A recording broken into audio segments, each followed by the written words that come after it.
Jai Hind doston. Today we are going to start with the new chapter, that is the sequencing. Precisely the chapter's name is job sequencing. Now what do you mean by sequencing? Sequencing can be taken as a ranking or setting the ordering of the job. Now job sequencing matlab deciding the rank of the job or setting the order or the ordering of the job. Now why it is required? We have to set the sequence of the job to minimize the total elapsed time. Now ये सब क्या है that we are going to see through this video. Now to understand the concept of sequencing, first we need to understand the other concepts. So the first concept is plant layout. There are 5 types of plant layouts. First is process layout, second is product layout, third is fixed position layout, fourth is combination layout, and fifth is group technology or cellular manufacturing. These 5 types of layout that we are going to see in the detail in your 8th semester. But for now we are going to see the process and product layout to understand the sequencing. So first type of layout is process layout. Now in process layout, similar property रहने वाले machines एक साथ group किए जाते हैं. The best example of process layout is our workshop. Now in workshop similar properties मतलब सब lathe machines एक साथ ग्रुप करके उनका एक सेक्शन बना दिया जाता है. सब शेपिंग मशीन्स उनका एक ग्रुप बना के उनका एक सेक्शन बना दिया जाता है. वेल्डिंग मशीन्स का उनका प्रॉपर्टी सिमिलर है, इसके लिए उनका एक ग्रुप बना के उनका एक सेक्शन बना दिया जाता है. ड्रिलिंग मशीन उनका एक ग्रुप बना दिया जाता है एंड मिलिंग मशीन का ग्रुप बना दिया जाता है. Now this is the typical type of process layout जहाँ पे सिमिलर प्रॉपर्टीज़ वाले मशीन्स एक साथ ग्रुप करके उनका सेक्शन बना दिया जाता है. This is called as process type of layout. Now let us take an example कि एक जॉब है, उसके ऊपर कुछ प्रोसेसेस करना है. The first process is facing, second is shaping, third process is milling and last process is packaging. तो ये लेआउट में मटेरियल का फ्लो कैसा होगा ये देखते हैं. सबसे पहला मटेरियल यहाँ से इन होगा, तो मटेरियल सबसे पहले लेथ मशीन वाले सेक्शन में जाएगा. फिर उसके बाद यहाँ पे फेसिंग ऑपरेशन होगा लेथ मशीन के ऊपर. फिर उसके बाद यहाँ पे वो शेपिंग मशीन में जाएगा, यहाँ पे शेपिंग ऑपरेशन होगा. फिर उसके बाद यहाँ पे वो मिलिंग मशीन वाले सेक्शन में जाएगा. हियर यहाँ पे मिलिंग ऑपरेशन होगा. देन लास्ट में यहाँ पे पैकेजिंग होगा और पैकेजिंग होने के बाद यहाँ से वो आउट हो जाएगा. So this can be the typical material flow in the process layout. Now next is product layout. Product layout में प्रोडक्ट के ऑपरेशन के रिस्पेक्ट से मशीन का सीक्वेंस डिसाइड किया जाता है.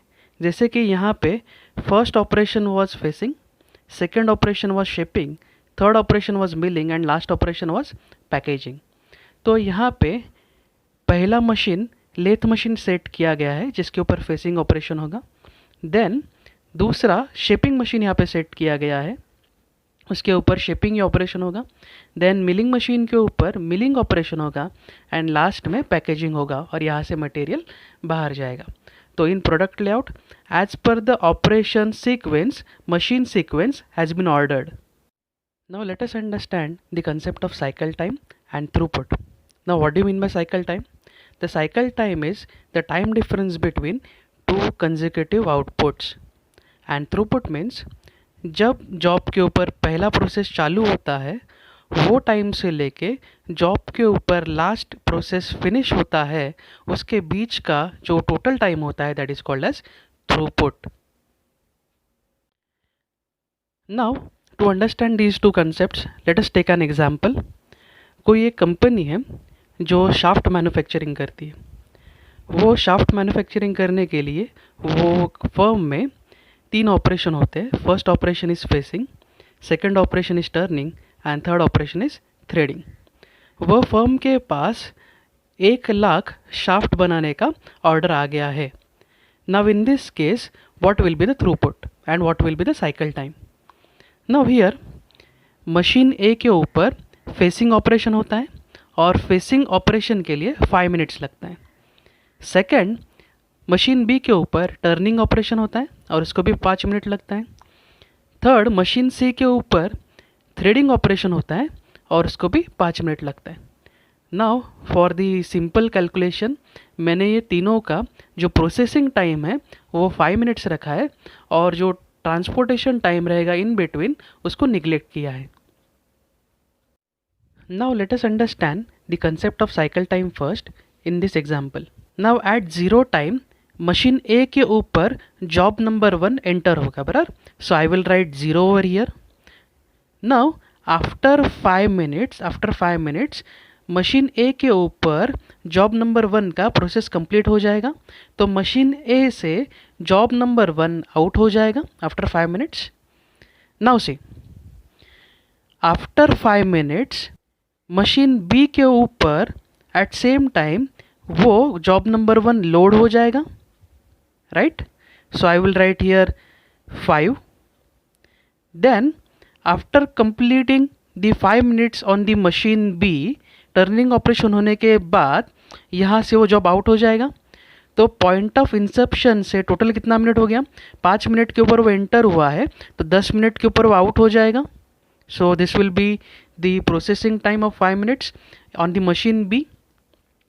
देन जैसे ही वो मशीन बी से जॉब नंबर 1 आउट होता है वैसे ही मशीन सी के ऊपर वो लोड हो जाएगा. So at 10th minute it will be load on the machine C. अगर मशीन सी के ऊपर प्रोसेसिंग टाइम 5 मिनट्स का है so it will take 5 minutes to complete the process on machine C. So machine C से वो 15 minutes के बाद out हो जाएगा. Now here this is the most important point of this example. अगर machine A के ऊपर जॉब नंबर 1 अगर 5 मिनट्स के बाद अगर आउट हो रहा है तो देर इज़ चांस कि दूसरा जॉब मशीन ए के ऊपर लोड किया जा सकता है. So after 5 minutes of starting the entire process मैं जॉब नंबर 2 मशीन ए के ऊपर लोड कर सकता हूँ, बराबर. अगर 5वें मिनट के बाद वो मशीन ए के ऊपर लोड हुआ है तो it will take 5 minutes for the process. तो मशीन ए से वो 10th मिनट के बाद निकलेगा. देन अगर वो मशीन ए से 10वें मिनट पे निकलता है मशीन बी के ऊपर वो 10वें मिनट पे लोड होगा. देन वहाँ पे 5 मिनट का प्रोसेस होगा. Then it will take 5 minutes for the processing और total time will be 15. Then यहाँ पे अगर वो 15 मिनट्स के लिए निकलता है then it will be loaded at 15 minute on machine C. Again it will take 5 minutes for the processing. So यहाँ पे टाइम क्या आएगा, 20. नाउ यहाँ पे you can see machine C के ऊपर पहला जॉब 15 मिनट के बाद निकलता है, दूसरा जॉब 20 मिनट के बाद निकलता है. Let us see for the third job. Okay. Now यहाँ पे मशीन ए के ऊपर 2 जॉब का काम 10वें मिनट पे ख़त्म होता है तो तीसरा जॉब मैं मशीन ए के ऊपर 10वें मिनट पे लोड कर सकता हूँ. अगर ये 10वें मिनट पे लोड होगा it will take 5 minutes for the processing. तो मशीन ए से वो जॉब 15 मिनट के बाद आउट होगा. Now neglecting the transportation time, वही टाइम पे मैं मशीन बी के ऊपर जॉब 3 लोड कर सकता हूँ. It will take again 5 minutes for the processing. तो मशीन बी से वो जॉब 20वें मिनट के ऊपर आउट हो जाएगा. अगर I am neglecting the transportation time again तो 20वें मिनट के ऊपर मशीन सी पे लोड हो जाएगा. So I will write 20 here and again वो 25वें मिनट के ऊपर वहाँ से बाहर निकलेगा. Now here in this case the पहला जॉब का आउटपुट हमें 15वें मिनट के बाद मिल रहा है. देन दूसरे जॉब का आउटपुट हमें 20th मिनट के ऊपर मिल रहा है एंड तीसरे जॉब का आउटपुट हमें 25th मिनट के ऊपर मिल रहा है. Now the Definition of cycle time is the time difference between two consecutive outputs. Here the time difference between two consecutive output क्या है, 25 minus 20, that is equal to 5 minutes. So the cycle time will be 5 minutes, क्योंकि एक बार process चालू होने के बाद हमें हर 5 minute में एक जॉब का आउटपुट मिलने वाला है. Now what do you mean by throughput? Throughput मतलब कोई भी एक जॉब का टोटल प्रोसेसिंग टाइम कितना होगा, that is called as throughput. जैसे कि जॉब 1 को मशीन ए के ऊपर 5 मिनट लगेगा, मशीन बी के ऊपर 5 मिनट लगेगा, मशीन सी के ऊपर 5 मिनट लगेगा. That's why throughput for job number 1 is 15 minutes. That's why I'm writing here throughput is equal to 5 plus 5 plus 5, that is equal to 15 minutes. So now let us understand the meaning of the sequencing problem through one non-technical example and one technical example. Now let us assume that कि आपका semester चालू हो गया है और आपका semester almost ख़त्म होने को है. तब ख़त्म होने से पहले आपका हर एक सब्जेक्ट का सबमिशन रहता है. नाउ ऐसे एज्यूम करते हैं कि सबमिशन का डे चालू है और आपका पीपीसी सब्जेक्ट का सबमिशन चालू है. Now consider your teacher as a machine and consider yourself as a job. ठीक है. Now so the first case will be single machine and n number of jobs. See how it is work. जैसे मैंने कहा कि आपका सिर्फ और सिर्फ पीपीसी का सबमिशन है, so there will be only one machine and there are 130 students in the B. तो 130 स्टूडेंट का यहाँ पे सबमिशन होने वाला है. So we will consider n number of jobs. Now what will happen कि कोई एक पहला बंदा आएगा, यहाँ पे पीपीसी का सबमिशन करेगा और सबमिशन करने के बाद यहाँ से वापस निकल जाएगा. ना उसके बाद दूसरा बंदा आएगा, पीपीसी का सबमिशन करेगा, सबमिशन करके निकल जाएगा एंड सो ऑन. नाउ हर एक स्टूडेंट को पीपीसी का सबमिशन करने के लिए प्रोसेसिंग टाइम सेम लगेगा क्या? नहीं. इट डिपेंड्स अपॉन कि आपको क्या क्वेश्चन पूछा जाएगा, आपका क्या चेकिंग बाकी है, आपने सेमेस्टर में क्या हरकतें की है. So the processing time for each and every student will be different. So I will write the student's roll number and students processing time, that will be PPC's time. ठीक है. तो हर एक स्टूडेंट का आइडेंटिटी के हिसाब से मैं उनका रोल नंबर लिख रहा हूँ. रोल नंबर 1 को सपोज 8 मिनट लगेगा, रोल नंबर 2 को 10 मिनट लगेगा, रोल नंबर 3 का 1 मिनट में भी हो सकता है, रोल नंबर 4 का 5 मिनट में भी हो सकता है and so on. Right. Now we have to find out the optimum sequence of the student that the total processing time for the PPC submission is minimum. मतलब क्या, हमेशा ऐसा ज़रूरी नहीं है कि रोल नंबर 1 का सबमिशन पहला हो, रोल नंबर 2 का उसके बाद हो. We have to find out the optimum sequence of the submission of the PPC subject that the total time is minimum. But in this case machine एक ही है, इसकी वजह से कोई भी आप सीक्वेंस करो तो total elapse time will be same. ये क्यों बोल रहा हूँ आपको धीरे धीरे बाद में समझ में आने वाला है. नाउ ये केस को हम थोड़ा सा आगे बढ़ाते हैं. आपका पीपीसी के साथ कैडकैम का भी सबमिशन है. So this example can be taken as 2 machines and n number of jobs. But there is only one rule कि सबसे पहले आपको पीपीसी का सबमिशन करना है, फिर उसके बाद ही आपका कैडकैम का सबमिशन होने वाला है. सो ये कैसा वर्क होगा देखो. मैं ये पहला मशीन ड्रॉ करता हूँ, मतलब क्या, पीपीसी का सबमिशन. फिर उसके बाद दूसरा मशीन ड्रॉ करता हूँ, कैडकैम का सबमिशन. बराबर. Now here the machining sequence is fixed. इसका मतलब क्या है देखो, सबसे पहला जो स्टूडेंट आएगा उसका सबसे पहले पीपीसी का सबमिशन होगा. उसका सबमिशन होने के लिए कुछ ना कुछ प्रोसेसिंग टाइम लगेगा. पीपीसी का सबमिशन होने के बाद वो कैडकैम का सबमिशन करने के लिए जाएगा। कैडकैम का सबमिशन के लिए भी कुछ ना कुछ प्रोसेसिंग टाइम लगेगा। वो होने के बाद वो बंदा बाहर जाएगा, right. Now we have to find out the optimum sequence of the jobs. मतलब क्या, लेट अस सी। अगेन यहाँ पे मैं लिखता हूँ, यहाँ पे लिखता हूँ roll number, then processing time for PPC and processing time for CAD CAM, बराबर। Now roll number 1, roll number 2, roll number 3, roll number 4 and so on. ये तो होने वाला ही आगे। सो रोल नंबर 1 को पीपीसी के लिए 8 मिनट लग रहा था, 2 के लिए 10 मिनट, 3 के लिए 1 मिनट एंड 4 के लिए 5 मिनट लग रहा था।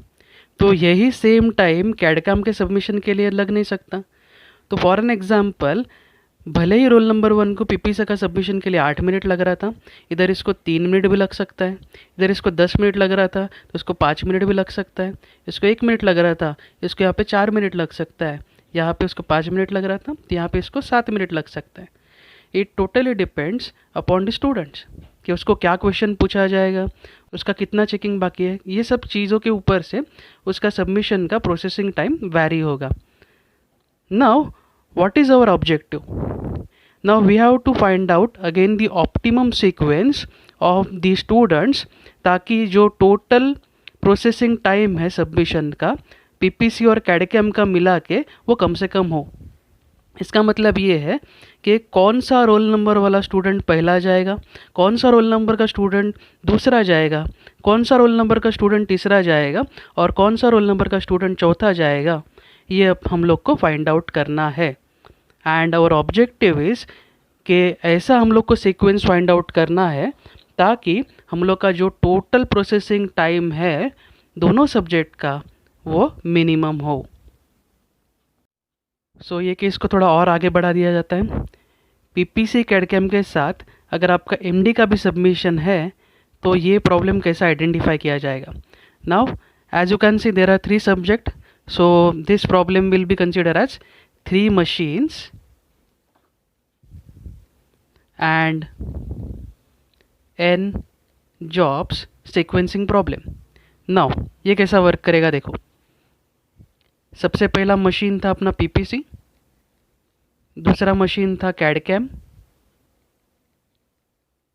एंड नाउ तीसरा मशीन आया है MD2। नवियर मशीनिंग सीक्वेंस यहाँ पे फिक्स है। जो बंदा या जो स्टूडेंट पहला यहाँ पे आएगा वो सबसे पहला पीपीसी का सबमिशन करेगा। पीपीसी के सबमिशन के लिए उसका कुछ ना कुछ प्रोसेसिंग टाइम रहेगा। फिर वो होने के बाद वो कैडकैम का सबमिशन करने के लिए जाएगा। कैडकैम का सबमिशन के लिए उसका कुछ ना कुछ प्रोसेसिंग टाइम रहेगा।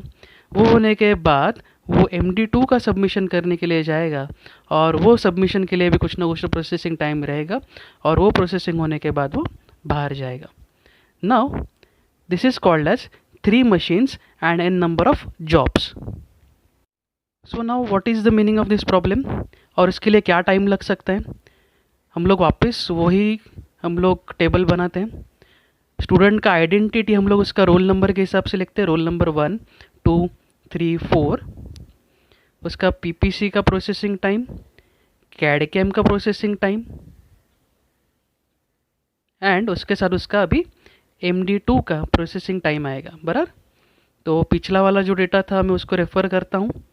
पीपीसी में यहाँ पे टाइम था 8 10 1 5, कैडकैम में था 3 5 4 7। ना रोल नंबर 1 को पीपीसी में 8 मिनट लगता है, कैडकैम में 3 मिनट्स लग रहा था, तो MD2 में भी उसको 3 मिनट्स लग सकता है। यहाँ पे उसको 10 मिनट, यहाँ पे 5 मिनट, यहाँ पे उसको 2 मिनट भी लग सकता है। रोल नंबर 3 को 1 मिनट, 4 मिनट और वापस 4 मिनट लग सकता है। यहाँ पे रोल नंबर 4 को 5 मिनट 7 मिनट्स और यहाँ पे 10 मिनट भी उसको लग सकता है। Now again what is the objective, we have to find out the optimum sequence of the student. वो कौन से सीक्वेंस के हिसाब से सबमिशन के लिए जाए ताकि जो टोटल सबमिशन का टाइम है सब सब्जेक्ट का मिला के वो मिनिमम हो। This is the objective of this sequencing problem. So यहाँ पे problem 4 machines and n number of jobs का भी हो सकता है, 5 machines and n number of jobs का भी हो सकता है। इसका मतलब क्या, पीपीसी कैडकैम एमडी के साथ आपका ऑटो का भी सबमिशन हो। ऑटो के लिए फ़िलहाल तो सबमिशन नहीं है, बट सर ने बोला कि मुझे सबमिशन लेना है, तो that problem can be consider as 4 machines and n number of jobs. And अगर पीपीसी कैडकैम एमडी और ऑटो के साथ अगर मैंने डिसाइड किया सब कर रहे तो मैं भी सबमिशन लूँगा, तो that problem can be consider as 5 machines and n number of jobs. But the only objective is you have to find out the optimum sequence of the student, मतलब कि कौन सा स्टूडेंट का सबमिशन पहला होगा, कौन सा स्टूडेंट का सबमिशन दूसरा होगा और कौन सा स्टूडेंट का सबमिशन लास्ट में होगा, उससे जो टोटल elapsed टाइम है वो मिनिमम हो। Now here we have to consider one strict rule that anyhow the machining sequence will not get change. मतलब क्या, पहला पीपीसी का सबमिशन होगा, पहला दूसरा कैडकैम का होगा, फिर इसके बाद एमडी का होगा, फिर ऑटो का होगा, फिर ओआर का होगा। वो रूल सभी के सभी स्टूडेंट्स को लागू होगा। This is the meaning of sequencing problem. Now this is 3 machines and n number of jobs का problem. Now there is one firm, वो डिफरेंट साइज़ का शाफ्ट मैन्युफैक्चरिंग करती है, बट वो मैन्युफैक्चरिंग फर्म में सिर्फ और सिर्फ शाफ्ट के ऊपर 3 प्रोसेस होता है। सबसे पहला होता है फेसिंग, सेकंड होता है टर्निंग एंड तीसरा होता है threading.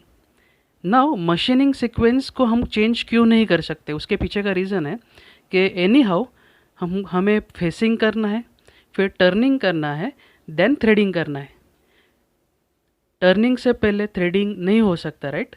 That's why any how the machining sequence is fix. But ये हमारे हाथ में है कि जॉब कौन सा पहला सिलेक्ट करना है फॉर द प्रोसेस और कौन सा जॉब लास्ट में प्रोसेस करना है, that totally depends on us. But our objective should be सभी का सभी जॉब को प्रोसेस करना है, but the total elapsed time should be minimum.